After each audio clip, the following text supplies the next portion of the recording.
Jean-Marc Kimmel est un amoureux des États-Unis. Cet historien amateur s'est passionné pour le rôle des Américains dans la Première Guerre mondiale.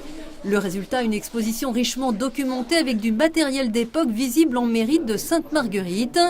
Exposition qui retrace bien sûr les faits d'armes de l'armée américaine, mais aussi les raisons qui ont motivé tardivement l'engagement des États-Unis, longtemps restés neutres. Une fois engagés, les États-Unis ne feront pas les choses à moitié.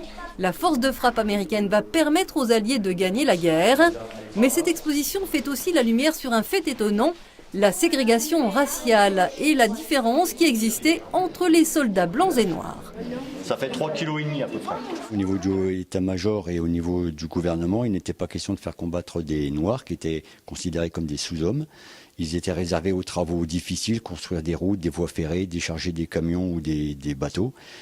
Contrairement aux Français qui les utilisaient en tant que combattants. Et effectivement, l'armée française ayant besoin de soldats, elle a pleurniché auprès des Américains pour avoir des hommes. Et donc c'est des unités noires américaines couplées à des unités françaises qui ont combattu côte à côte. Pour la commune de Sainte-Marguerite, cette exposition, c'est un peu une commémoration avant l'heure du centenaire de l'armistice de 1918 et pour les enfants des écoles, une leçon d'histoire qui marque les jeunes esprits.